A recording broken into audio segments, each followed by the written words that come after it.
All right, hey folks, everything new under the sun. Revelation chapter 6 speaks of the seals, the seven seals, and specifically in the first four are the four horsemen of the apocalypse, which you are well familiar with. They speak about war and rumors of war, they speak of famine, they speak of violence, they speak of economic collapse, and they speak of a lot of death and a lot of people being killed either by pestilence or famine or the beasts of the earth. Things are just falling apart in every way, shape, and form. And I believe we're seeing basically all four of these right now, but I believe we'll see kind of the fulfillment of those in the first half of the 7 year period.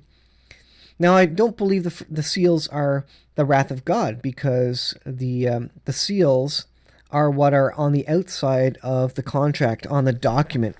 They're an indication of who the message is from, but not a declaration of what the contract or the scroll has inside. For example, when you get a scroll, from a messenger back in the old days, it would have the seal of a king, for example. So you would know who it's from, but you wouldn't know the contents of it until all the seals are broken. And we have here in the seventh seal this idea of come up here, come up hither. And I believe in and around there is where the wrath of God kicks off. After the sixth seal there, where the sun and the moon go dark, that's the switch over to the wrath of God. Everything prior to that, I believe, we're here for. And you can correct me if I'm wrong. But that is what I believe currently based on Scripture. I think all the church through all of history has had significant persecution. And I think we would be remiss not to understand and believe that we are very likely to see significant persecution and troubles and trials as well. Everything that we've went through in the Western world, generally speaking, and I'm not downplaying any troubles that people have went through, but anything we've went through really is not comparable in most ways to what the disciples went through, for example, or what Christians have had to endure for the history of the world. So things are going to get bad, but I believe these four horsemen are going to ride, and they're really going to be fulfilled in the first part of that 7 year period. But we're going to see an escalation of all these things, all of the four horsemen prior to that, and indeed we do. So we're seeing the economy collapse. We're seeing nations move out of the U.S. dollar. This is dumping the dollar. This is from firstpost.com. Will the new BRICS currency replace the U.S. currency for trade? So Brazil, Russia, India, China, South Africa, they are working on a common currency, basically to get around the use of U.S. dollars for buying, trading things, for buying oil. Saudi Arabia, of course, is working with China to sell oil in yuan. Saudi Arabia is just in it for the money, so they're not going to hang on to U.S. dollar if they don't have to. And the idea of the petrodollar, that's the kind of the one thing that really backed up the U.S. dollar, this idea of protection for Saudi Arabia and the U.S. dollar kind of being backed by barrels of oil. That's all coming to a close, and the system, the Western economic system, is coming to its sunset, basically, and all economic systems fail at some point in time, and a new economic system comes to light. Now, China would like the yuan to be that next one as it relates to the BRICS collective, and they are trying to create a new currency to take over the U.S. dollar. But I think the mark of the beast is going to come before that. So we're heading to massive economic collapse, massive upheaval of the economic system. So you need to be ready for that. This is Zero Hedge. This is Malaysia. No reason for Malaysia to rely on the U.S. dollar. Prime Minister warns as yuan influence grows. There's another article about China inviting Australia for the leaders to meet. Likely the growing influence of China economically and trade-wise. China is basically trying to move everybody away from the U.S. China wants to be the world hegemonic kingdom. China wants to have the world reserve currency. China wants to be the all-powerful superpower like the United States has been able to, has enjoyed really for the last many, many decades. So these things are coming to a close. China is trying to take over, basically, and economic collapse is coming. Now, the least they'll say is that recession is coming, even though Yellen said we'll never see a recession, in her lifetime. But certainly we are. Inflation's inventory gluts are here to stay, and will hit the bottom line in weaker economy. So there's a glut of inventory. No one's buying things because everything's expensive. That means at some point stuff is going to get really cheap. But when it does get really cheap, it's going to be the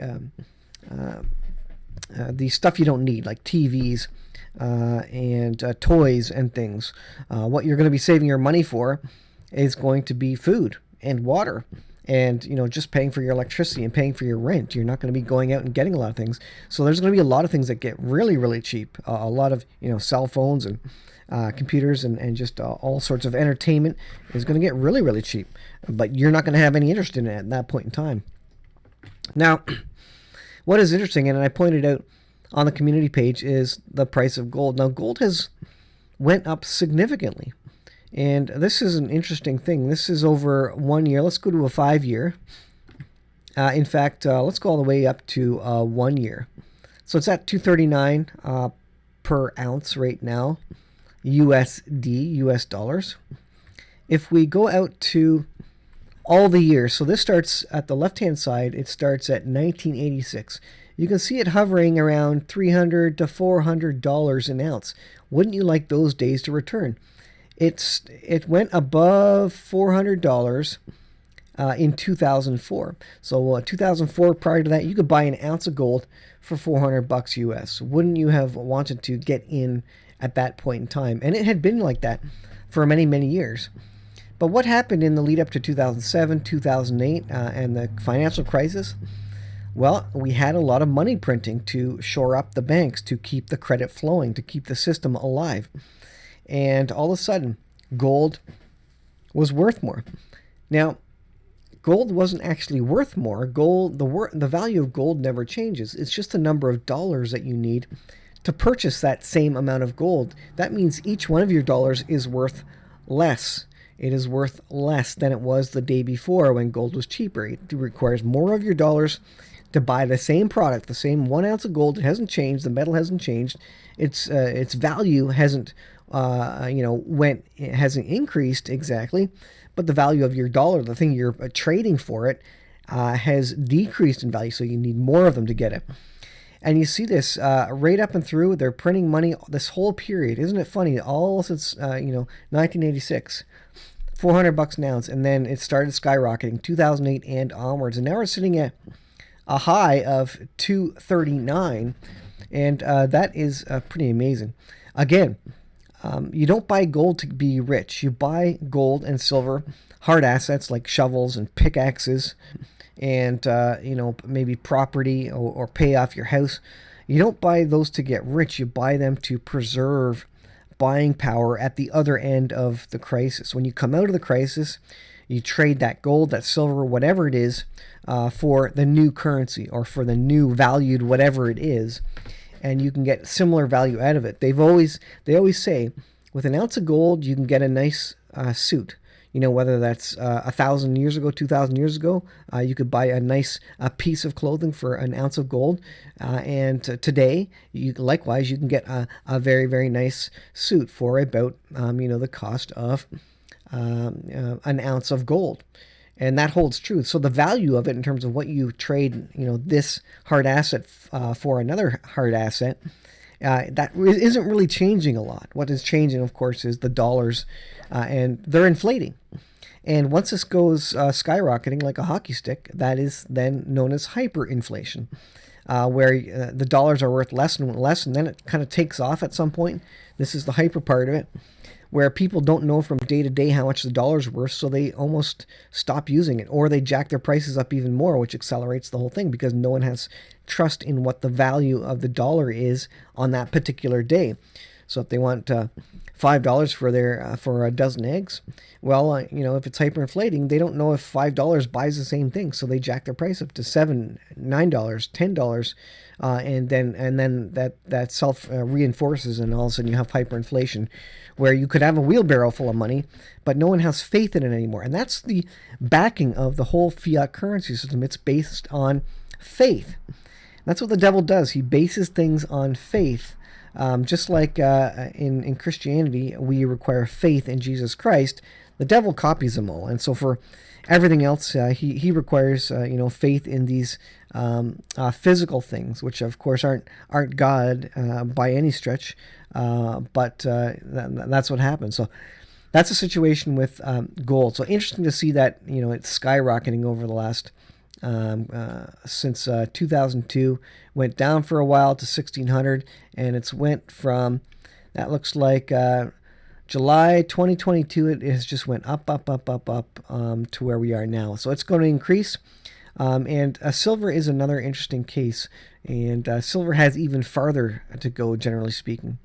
But again, it doesn't matter how much you pay for the gold or silver. It's still worth it because it's a store of value. It will be worth something to somebody when things go sideways. This is Zero Hedge. Let's go. There we go. It doesn't want to do reader mode for me. There's a fire that has broken out in Russia. At the Russian Ministry of Defense, somehow a fire has broken out. Now, this is unbelievable. This is sabotage. A fire does not just break out at the Russian Defense Ministry out of nowhere with no instigators. So here's a video from Twitter, apparently showing this fire at the Ministry of Defense. What could it be? Is it sabotage? Are the Ukrainians doing some covert operations there? I don't know. Russian media has reported that a fire broke out at a building belonging to Russia's defense ministry in the center of Moscow. So right in the heart. And so whomever did this, they're cheering that on. But that's incredible that has occurred. Meanwhile, in Moscow, an office is on fire in the building of the Ministry of Defense. So interesting. And you got to ask, if Russia decides this is Ukraine or United States or whomever, when is one of these going to be used as a precedent to say, we got to ramp up the war in Ukraine? And when does Russia escalate? They know they can't beat the United States with conventional weapons. They know it. They've told the Chinese this. Their generals say this on TV, on interviews. They know the next escalation is nuclear if they have to battle NATO. So the question is, which one of these things, and they've been incredibly patient, but which one of these things causes them to go live with nuclear war? And I think if we don't go to World War III and we go long enough for AI, a couple more generations, I think AI could absolutely destroy us all. Because what is AI going to decide once it gets on the internet and is let loose and is connected to the internet, which is then connected to military control panels and systems? Well, it's going to decide through the information that it can get that humans are the problem of all wars, of all climate change, quote unquote, of all the evil in the world. So it's going to decide that the humans need to be wiped out. And it's not going to tell the humans that, because it knows that if I tell the humans that they need to be destroyed, then they're going to unplug me. So the last thing it's going to notify to its creators, the humans or researchers, is that it intends or is making a plan to destroy humanity on the earth. So it's an interesting thing. I think the Lord's going to return before that happens, because it does say in was it Matthew 24:22 that should the Lord tarry effectively, all humanity would be destroyed, and that could very well be by artificial intelligence. This is War News 247. China's president to generals: prepare for large-scale war. Russia gave Beijing technology to rapidly produce nuclear weapons. So Russia and China are actively working together. Russia's working with Iran. All the Asian actors and states are working together. Now it is the East against the West. It is not a question anymore. They are getting ready absolutely for large-scale war. And this is what you need to be prepared for. The U.S. is no longer the world superpower. They're on their, in the last death throes. China is determined for a full-scale war and is feverishly preparing, with the country's President Xi Jinping giving the order for military preparation and readiness. So this is what you need to be prepared for. And what does the Bible say about that? Well, the seals of Revelation 6 warn that nations will go to war. There will be wars and rumors of wars. Nation will rise against nation. And these are in the first 4 seals there. You see the Revelation 6:2 going out, the horse and the horseman go out with a crown, and they go out conquering. Now, some have related that to the coronavirus. You can do your own research there. Revelation 6:4, peace is removed, violence breaks out. Revelation 6:5-6, balance scales, huge inflation, oil and wine spared. So that's the economic collapse and famine. And then Revelation 6:8, the 4th seal, death and has Hades with them, a quarter of the earth killed with sword, famine, death, and beasts. So we're watching the stage be set, and we're watching the wind up to World War III and the wind up to the 4 horsemen of the apocalypse. I do believe it's not kicked off yet. I believe the fulfillment, 100% of the 4 horsemen of the apocalypse happens in the first half of the 7-year period, which likely comes after, or does come after, the Antichrist comes onto the world stage at a time when the world is in the middle of nuclear war, I believe. Nuclear war starts, there's mass death, but nothing like will be seen during the 4 horsemen of the apocalypse. But the Antichrist comes and promises peace and security to everybody, and everybody is looking for a savior at that time, so they all accept him. So this is what you got to be looking for, basically an escalation of the war, and then a leader to come out of nowhere, seemingly, to promise peace, to promise for the chaos to end. But we got to get into a very, very bad state all around the world for all the citizens of the world to give up their sovereignty, their national sovereignty, and to sign on to a world government with a world dictator and a mark of the beast system. But they will do it easily because they will be starving. They will be desperate. Their countries will be in chaos. That's here as well. And so that's what I believe is coming. So these things will not be forced. Well, they kind of will be forced upon us ultimately. But I think most of the people of the world who don't know Bible prophecy will freely and easily accept and call for a world dictator to save them out of all the madness that's happening in the world.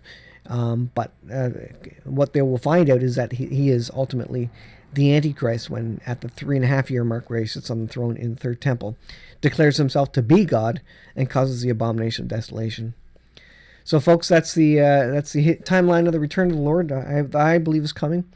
I believe we're very close. I don't know exactly when it's going to start, but I think nuclear weapons have to go off. I think we get to some chaos, some catastrophic things in World War III, probably between the West and Russia, before the world leader arises and takes control. So that's the next step. When Russia goes nuclear, and I believe they will, then that's when to start looking for leaders to start popping their heads up and saying, you know what, I can save the world, I can offer peace and security, but we're going to be into famine and economic collapse and Mad Max scenarios in our own countries well before the leader pops his head up, I think. So keep your eyes wide open, be prepared. You need to have faith in Jesus, because we may not have anything other than faith when this goes down. Thanks for watching. We'll see you in the next video.